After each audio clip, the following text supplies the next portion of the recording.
샬롬, 하나님과 동행하는 새벽기도회 달라스 임마누엘 교회 권성철 목사입니다. 오늘 하루도 하나님과 동행하며 풍성한 은혜를 누리시는 저와 여러분이 되시길 기도합니다. 오늘 말씀은 출애굽기 33장 7절에서 11절까지의 말씀입니다.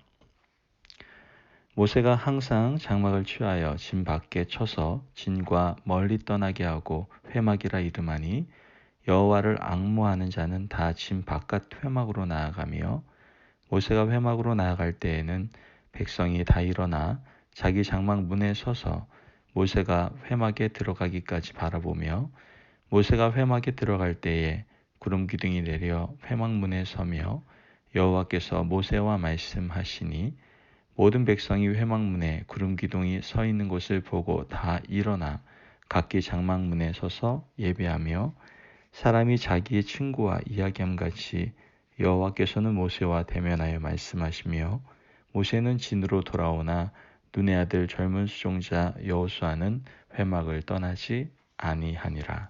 아멘. 하나님의 말씀입니다. 오늘 이 출애굽기 33장의 말씀을 통해서 우리가 함께 말씀을 나누고자 합니다.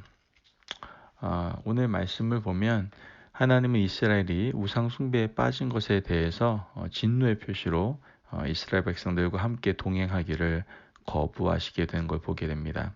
대신에 하나님의 사자를 통해서 이 일을 감당하도록 하시죠. 이것은 크게 두 가지 의미로 볼 수 있는데, 첫째는 이 과정에서 이스라엘 백성들은 하나님을 떠나서 우상 숭배하는 것이 얼마나 잘못된 것인지를 하나님께서는 깨닫게 하시기 위함이었고, 또 다른 이유는 하나님께서 이들과 직접 동행하지 않으므로 이스라엘 백성들이 오히려 하나님의 무서운 심판을 받지 않도록 하나님의 배려가 있었다라는 것을 우리는 알 수가 있게 됩니다. 하나님께서는 이와 같이 이스라엘 백성들이 이러한 우상 숭배, 즉 죄에서 다시 돌아오기를 원하셨죠. 그런데 단순히 백성들이 눈물을 흘리고 20절로만 회개하는 것으로 끝나기를 하나님은 원치 않으셨어요. 이스라엘 백성들이 진정으로 회개했다는 것을 삶을 통해서 입증해 줄 것을 하나님께서는 바라셨죠. 그랬기 때문에 하나님은 이스라엘 백성들에게 모든 장신구를 다 제거해 버리라고 명령하시는 것을 우리는 성경을 통해서 보게 되는 것이죠. 애굽에서 가지고 나와 한때 금송아지를 만드는 재료로까지 사용되었던 그러한 장식품들에 대한 애착을 끊도록 해서 이제 새로운 마음으로 다시 가나안 땅으로 나아가기를 바라는 하나님의 마음을 우리는 볼 수가 있는 것이죠. 실제로 이스라엘 백성들은 하나님의 말씀에 다시 순종하는 모습을 보여줍니다. 하지만 그렇다고 해서 하나님과의 관계가 온전히 회복되었다는 것은 아니었죠. 그만큼 우상 숭배와 관련된 범죄는 심각한 것임을 우리는 깨달을 수 있어야 됩니다. 여러분, 우상 숭배는요, 신앙의 근간을 뿌리채 흔드는 아주 악한 죄요 행위임을 우리는 기억해야 된다는 것이죠. 오늘 본문의 말씀에서는요, 모세가 자신의 장막을 취해서 이스라엘 백성들이 모여있는 진영 밖으로 나가서 천막을 치곤 했다라는 내용이 기록되어 있죠. 모세가 이처럼 진 밖에 천막을 쳤던 일은 그냥 한 번 하는 이례적인 것이 아니라 반복적으로 했었던 행위였다라는 것을 보게 됩니다. 모세는 이 천막을 가리켜 회막, 즉 만남의 장막이라고 부르죠. 모세는 그 장막 안에서 하나님과의 만남을 간구하게 됩니다. 천막은 말 그대로 특별한 것이 별로 없습니다. 그냥 바람만 막아주는 그런 임시 처소에 불과했죠. 그런데 하나님은 그 별 볼 일 없는 천막 속에서 모세와 긴밀한 만남을 가지는 것을 보게 됩니다. 우리는 모세가 친 천막, 즉 회막이 이스라엘 백성들이 거주했던 곳과 떨어져 있는 곳에 위치해 있다는 것으로 봐서 하나님과 이스라엘 백성 사이의 관계가 아직은 회복되지 않았다는 것을 알 수가 있게 되죠. 하지만 하나님과 모세는 달랐습니다. 놀랍게도 성경은 하나님과 모세의 관계를 출애굽기 33장 11절 말씀 보면 이렇게 표현합니다. 사람이 자기의 친구와 이야기함 같이 여호와께서는 모세와 대면하여 말씀하시며. 자, 이 말씀을 때 어떤 마음이 드시죠? 정말 모세가 좀 부럽다라는 생각이 들지 않습니까? 천지를 창조하신 하나님, 전지전능하신 그 하나님, 인간을 지으시고 전 역사를 이끌어 가시는 하나님께서 인간에 불과한 뿐인 그런 모세와 이렇게 긴밀한 만남을 가졌다는 것, 그것도 친구와 이야기하는 것 같이 그런 영적인 대화를 나누었다라는 것, 여러분 부럽지 않으십니까? 여러분 어떠십니까? 기도는 한다고 하죠. 그런데 이 기도를 들어주실 하나님이 너무나 멀리 계시다는 것 같다는 기분. 하나님께 기도는 하지만 마치 혼자 독백을 하고 있는 것과 같은 느낌. 정말 하나님께 내 속마음을 전부 털어놓고 고백은 하지만 정작 하나님은 침묵하고 계시는 것 같은 기분. 그럴 때면 우리는 어떻습니까? 기도하다가 낙심도 하고 내가 무엇이 부족해서 그런 것인가 스스로 자문해보고 물어보기도 하죠. 정말 하나님과의 영적인 긴밀한 대화의 경험이 없거나 부족한 사람들에게는 기도하는 것이 그냥 단순한 독백에 그치는 경우가 참 허다할 것입니다. 그렇다면 그 이유가 뭘까요?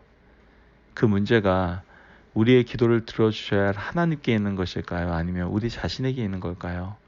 이건 뭐 말할 나위도 없죠. 두말할 나위 없이 우리 자신에게 있습니다. 그렇다면 어떻게 해야 하나님과 친밀한 대화의 자리로 들어갈 수 있을까요? 적어도 오늘 본문 말씀과 관련해서 본다면 먼저 죄의 자리에서 떠나야 한다라는 것이죠. 모세가 장막을 짊어지고 진 밖으로 나갔던 것처럼 우리는 때론 죄악된 세상과 등을 지고 골방에 들어가야 한다라는 것이죠. 그리고 모든 것을 내려놓고 오직 하나님 한 분만 바라보며 고개를 숙일 수 있어야 된다라는 거예요. 이 천막 안에는 어떤 장식부도 필요 없어요. 우리에게 감을 주고 새로운 깨달음을 주는 위대한 선배들의 신앙 선배들의 책도 의미가 없습니다. 감미로운 음악도 분위기에 맞는 조명도 필요 없어요. 별 의미 없어요. 그저 고독 가운데 홀로 하나님 앞에 자신이 스스로 하나님께 나아가 그냥 하나님께 무릎을 꿇는 것이죠. 우리 모두에게는 이러한 기도가 반드시 필요합니다. 여러분 군중 속의 고독이라는 말을 들어보신 적 있죠? 수많은 사람들의 인파 속에 자신이 있지만 정작 자신은 외롭다고 느끼는 것이죠. 아무리 교회에서 많은 성도들과 함께 예배를 드리고 함께 통성 기도를 한다고 해서 그것이 하나님과의 만족스러운 영적 대화를 나누었다라고만은 볼 수 없습니다. 물론 많은 사람들이 한 마음과 한 뜻을 품고 기도할 때 하나님의 놀라운 은혜의 역사가 일어나는 경우가 많습니다. 하지만 동시에 우리는 홀로 주님 앞에 나아가야 할 때도 있어야 된다라는 것이죠. 이 일은 모세와 같은 지도자만이 해야 할 일은 아니다라는 거예요. 실제로 이스라엘 백성 중에 하나님께 긴밀한 기도를 드리기 원했던 사람들은 모세처럼 진 밖에 나가 회막에서 기도를 했었습니다. 특별히 모세가 회막으로 나아갈 때 백성들이 어떤 자세를 취하고 있는지 한번 8절 말씀을 보십시오. 모세가 회막으로 나아갈 때에는 백성이 다 일어나 자기 장막문에 서서 모세가 회막에 들어가기까지 바라보며 이렇게 말하고 있는 걸 보게 됩니다.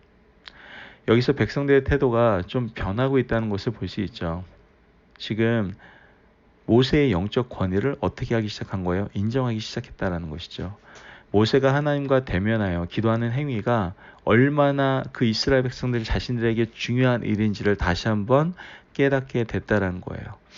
이것은 이전에 모세가 시내산에서 하나님과 대면하고 있을 때 백성들이 산 아래에서 우상 숭배를 저지르고 방탕한 쾌락에 빠졌던 것과는 너무나도 다른 그런 비교되는 모습이었다는 것이죠. 여러분, 우리는 여기서 오늘날 교회가 무엇을 회복해야 되는지를 알 수가 있게 되는 거예요. 무엇을 반드시 회복해야 되는지를 알 수가 있게 된다는 것이죠. 만약 교회가 참 하나님이 아닌 그 마음 가운데 물질적인 복만을 추구하는 기복적인 우상 숭배를 했다고 한다면, 그리고 세상과 구별된 거룩한 모습을 보여주지 못한 채 여러 면에서 타락했다면, 그래서 하나님과의 관계가 단절되고 우리의 부족함 때문에 교회가 이 땅에서 비웃음과 조롱거리가 되었다면, 이를 통분히 여기고 우리는 어떻게 해야 됩니까? 모든 것을 회개하며 기도의 자리로 나와야 된다는 거예요. 이 일은 먼저 교회의 지도자가 당연히 해야죠. 교회의 지도자가 먼저 세상과 구별된 자리로 나와서 하나님께 엎드려야 됩니다. 동시에 성도들이 함께 어떻게 해요? 이 일에 동참해야 되는 거죠. 10절 말씀을 보면 모든 백성이 회막문에 구름 기둥이 서 있는 것을 보고 다 일어나 각기 장막문에 서서 어떻게 해요? 예배하며. 여기서 회막문에 구름 기둥이 서 있다는 뜻이 무엇입니까? 구름 기둥은 이스라엘 백성들이 출애굽할 때부터 그들과 함께한 하나님의 임재의 상징이었어요. 이것이야말로 이스라엘 민족의 유일한 소망의 끈과 같은 것이었죠. 하나님이 직접 이스라엘 백성들을 인도하지 않으시겠다는 말씀 때문에 백성들의 마음이 허전하고 조금은 착잡했을 거예요.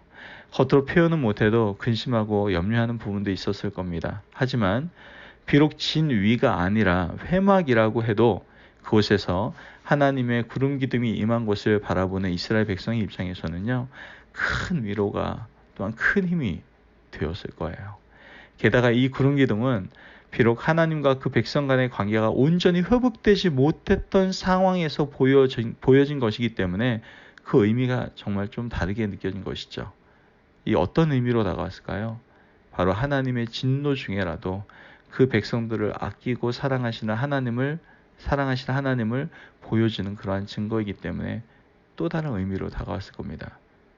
바로 그 구름 기둥이 하나님을 앙모하는 자들의 기도 위에 머물러 있었다는 것을 우리는 명심해야 되는 것이죠.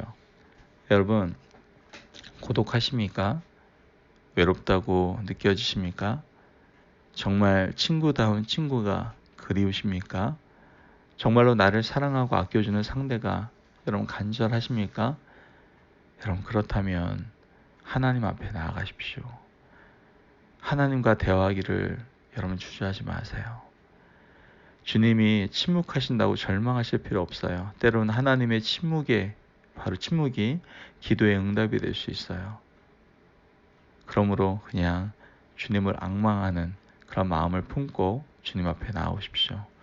주님의 구름 기둥이 저와 여러분과 함께 하실 것입니다. 주님의 충만하신 사랑과 은혜가 우리의 모든 삶 속에 가득하게 될 줄을 믿습니다. 그 기도의 자리로 오늘 나아가시는 저와 여러분이 되시길 축복합니다. 기도하겠습니다. 하나님 감사합니다. 오늘 귀한 말씀을 통해서 우리가 반드시 가져야 될 자리, 반드시 있어야 될 그 자리가 바로 기도의 자리임을 우리가 깨닫게 됩니다. 하나님 우리에게 기도의 영을 부어주시길 원합니다. 더욱더 하나님을 앙망하기를 원합니다. 그럼 말미암아 우리가 더욱더 기도의 자리로 나아가 하나님의 임재, 하나님의 함께하심, 하나님의 도우심과 하나님의 지켜주심, 하나님의 인도하심을 경험할 수 있는 저희들의 삶이 될 수 있도록 주님 도와 주옵소서. 오늘도 그 기도의 자리로 나아갈 때 나와 함께하시며 나와 대화하기를 원하시는 주님을 만나게 하여 주옵소서. 감사하며 예수님의 이름으로 기도합니다. 아멘. 오늘도 하나님과 동행하며 풍성한 삶을 누리시는 저와 성도님들이 되시기를 바랍니다. 오늘도 승리하세요.